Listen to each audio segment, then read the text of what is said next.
ओम शांति 26 जुलाई 2025 साकार मुरली मुरलीर मुख्य पॉइंट रे परमपिता परम शिक्षक परम सद्गुरु शिव बाबा कहते मिठे बच्चे एही संगम जुग विकर्म विनाश करिवार जुग। एही जुगरे तुम मानंकु कोनोसी विकर्म करिवार नाही, पवित्र निश्चिंत हेबाकु पड़िबो। एही संगम जुग विकर्म विनाश करिवार जुग। एही जुगरे तुम मानंकु कोनोसी विकर्म करिवार नाही, पवित्र निश्चिंत हेबाकु पड़िबो। प्रश्न, अतीन्द्रिय सुखर अनुभव केउ संतान माने करि परिबे? अतीन्द्रिय सुखर अनुभव केउ संतान माने करि परिबे? उत्तर, जो माने अविनाशी ज्ञान रत्न रे भरपूर अटंती सेही मानकु ही अतीन्द्रिय सुखर अनुभव होई परिबो। जो माने जेते ज्ञान को जीवन रे धारण करिवे से माने सेते धनवान हेबे। जदि ज्ञान रत्नर धारणा हेउ नाही तेबे गरीब कुहाजिबो। बाबा तुम मानकु अतीत वर्तमान एवं भविष्यतर ज्ञान देई त्रिकालदर्शी करि देउछंती। गीत ओम नमः शिवाय। ओम शांति अतीत ही वर्तमानर रूप नहीं थाए, पुणी एही वर्तमान मध्य अतीत होइजिबो। ए सबु गायन अतीतर करुछंते। वर्तमान तुमे पुरुषोत्तम संगम जुगरे अछ। पुरुषोत्तम अक्षर निश्चय लेखिबा उचित। तुमे वर्तमान को देखुछ, जहा अतीतर गायन रहिछि ताहा एबे वास्तव रे हेउछि। एथिरे कोनोसी संशय आनिबा अनुचित। पिलामाने जानिछंती संगम जुग मध्य अछि, कलि जुगर अंत मध्य हेउछि। वास्तव रे 5000 वर्ष पूर्वरु संगम जुग अतीत होई जाइछि, एबे पुणी अतिक्रम हेउछि। एबे बाबा आसिछंती, जहा अतीत होई गलाणी ताहा पुणी भविष्यत रे हेबो। बाबा राजयोग शिखाउछंती, पुणी सत्य जुगरे राज्य पाइबु। वर्तमान संगम जुग, एही कथा तुममानंक व्यतीत अन्य केही जानि नाहंती। तुमे प्रत्यक्ष रूपे राजयोग शिखुछ, एहा अति सहज अटे। छोट बड़ जो संतान माने मध्य अछंती समस्तंकु गोटिए मुख्य कथा निश्चय बुझाइबाकु हेबो जे बाबा को मने पकाओ तेबे विकर्म विनाश हेबो।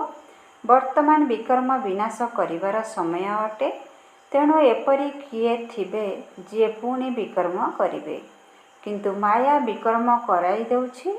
भाबुछंती मायार चापुड़ा लागी गला, मो द्वारा बहुत बड़ भूल होई गला। बाबा को डाकुछंती, हे पतित पावन आस।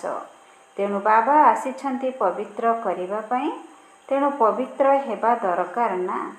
ईश्वरंकर होई पुणी पतित हेबा अनुचित। सत्य जुगरे समस्ते पवित्र थिले, एही भारत ही पवित्र थिला।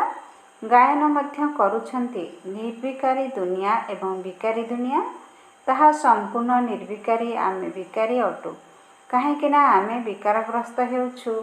विश्वर नाम ही हेउछि विकार। पतित माने ही डाकुछंती, आसी पवित्र कर। क्रोधित एपरि डाकु नाहांती। बाबा मध्य पुणी ड्रामार प्लान अनुसारे आसुछंती। एथिरे टिके हेले मध्य फरक पड़ी परिबो नाही। जहा अतीत होई जाइछि ताहा पुणी वर्तमान हेबाकु जाउछि। बाबा अतीत वर्तमान भविष्यत को जानिछंती, तेणु तांकु ही त्रिकालदर्शी कुहा जाउछि।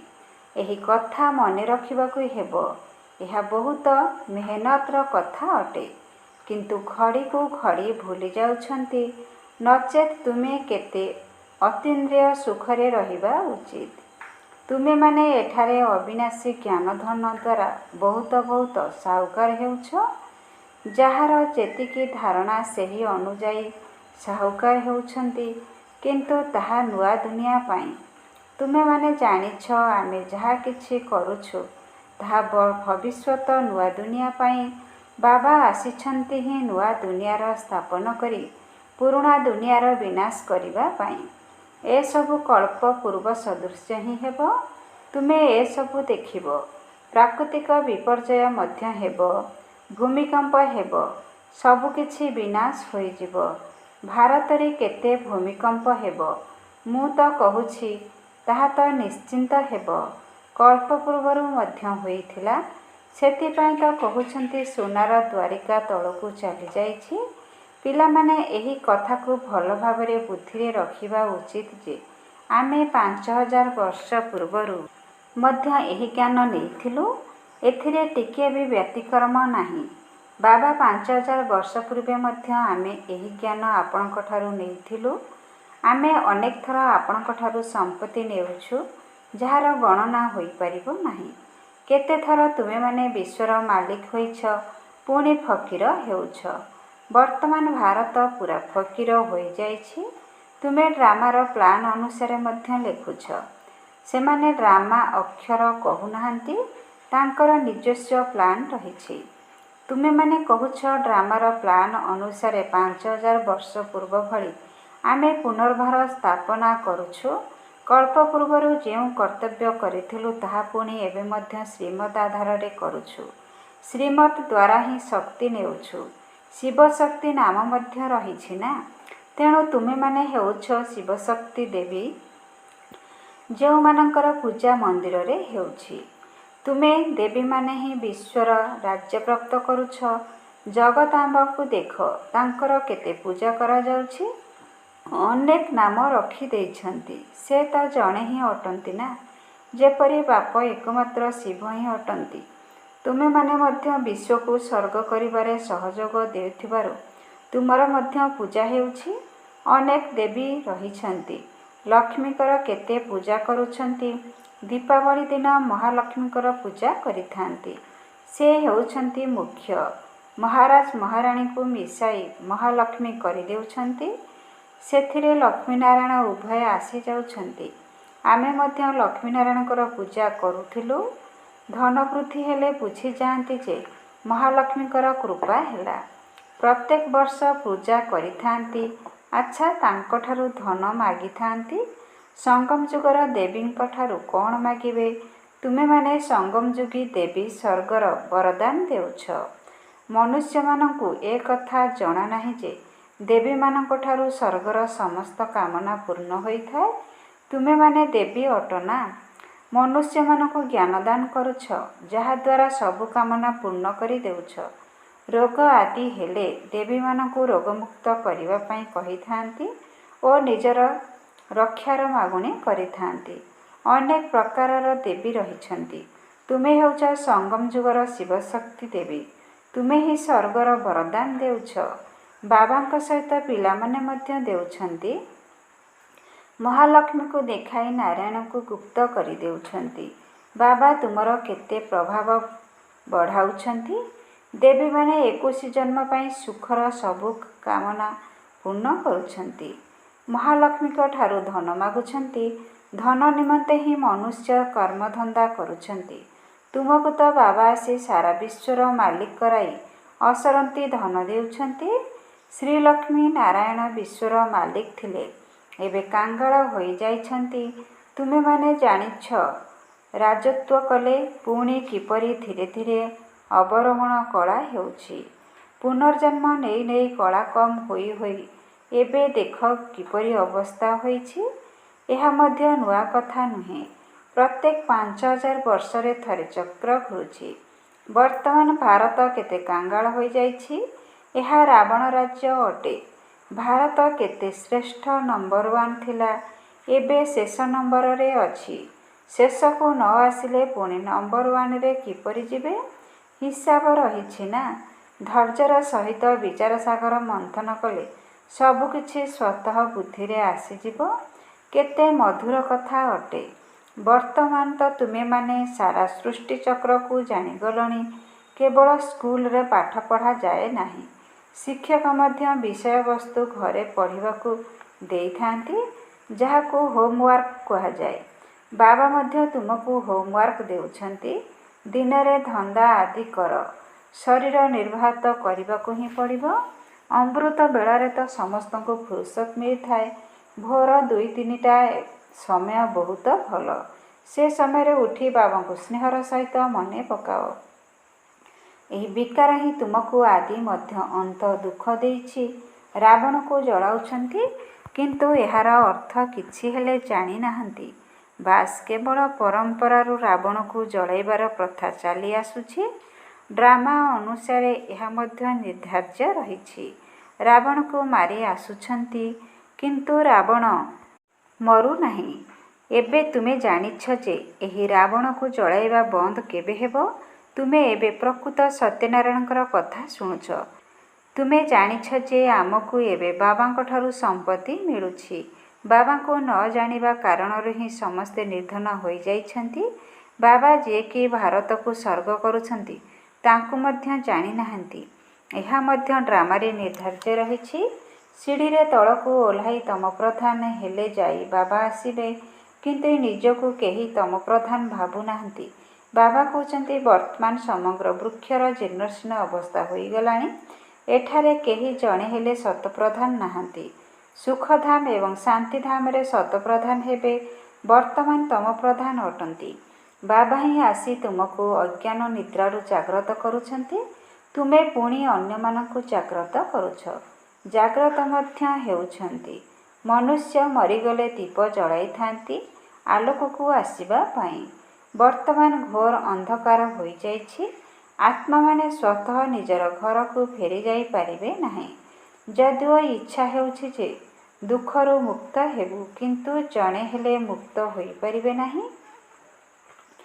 ଯେଉଁ ସନ୍ତାନମାନଙ୍କୁ ପୁରୁଷୋତ୍ତମ ସଙ୍ଗମ ଯୁଗର ସ୍ମୃତି ରହୁଛି, ସେ ଜ୍ଞାନ ରତ୍ନ ଦାନ କରିବା ବିନା ରହିପାରିବେ ନାହିଁ।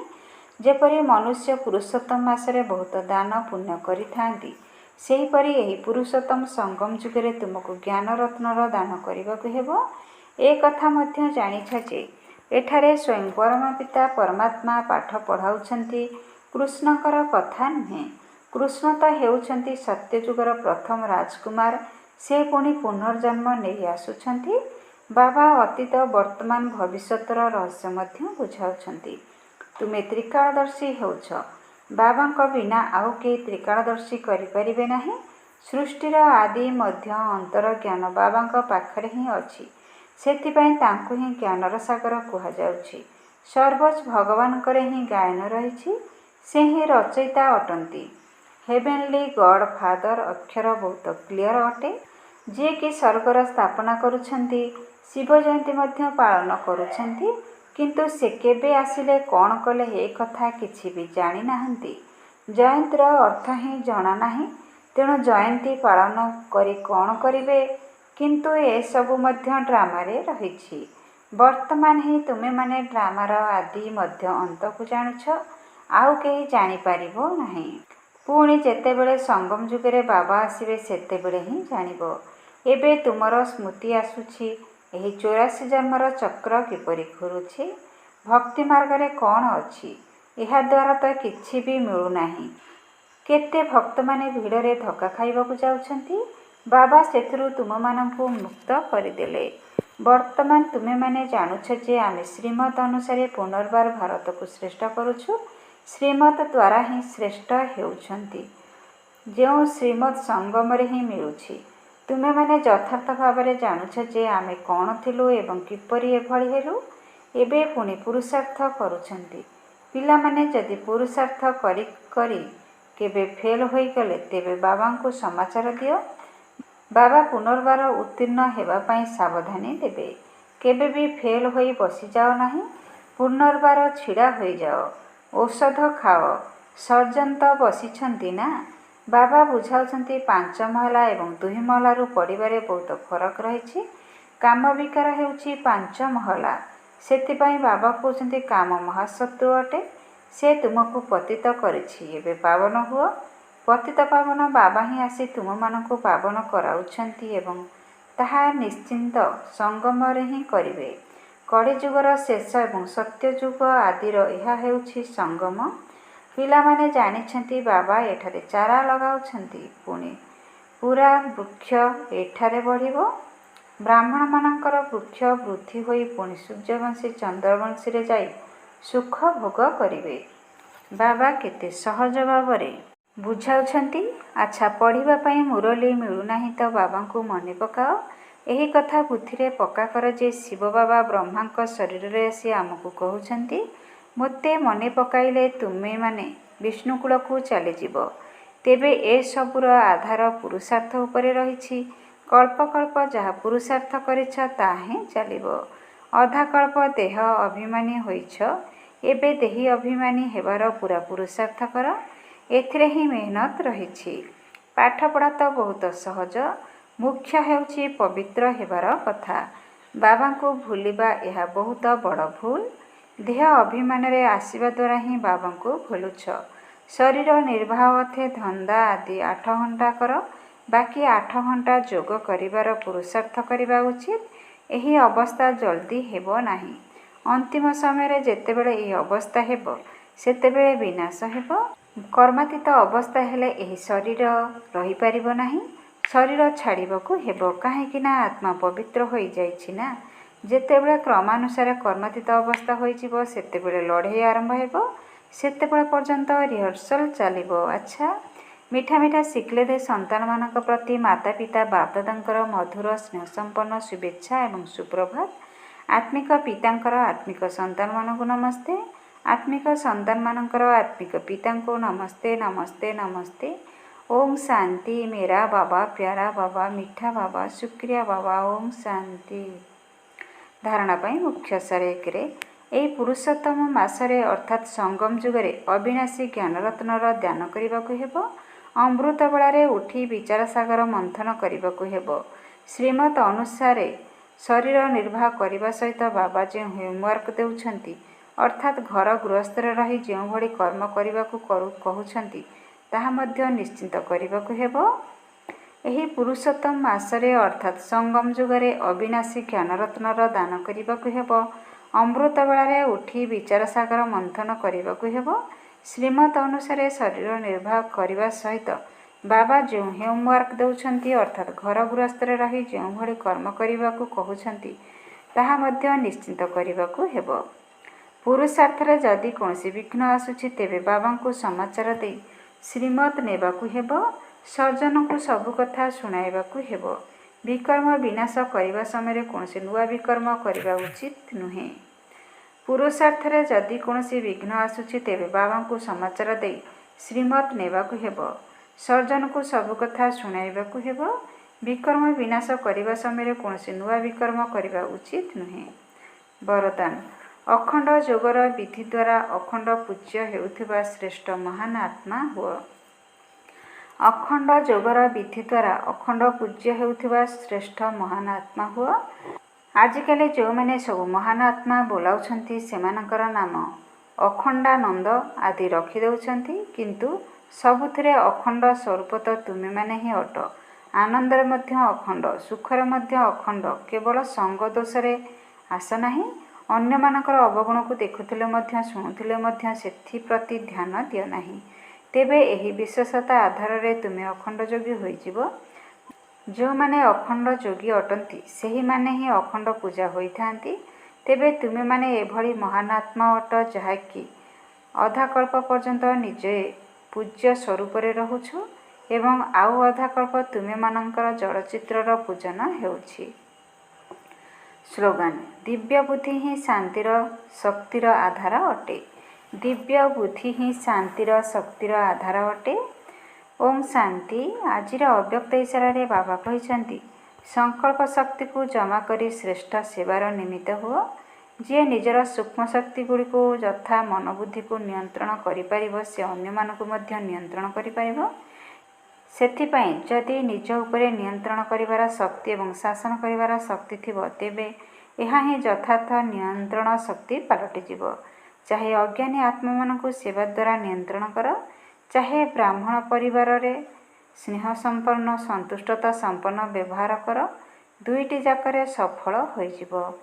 ଓಂ ଶାନ୍ତି। ଓಂ ଶାନ୍ତି। ଓಂ ଶାନ୍ତି।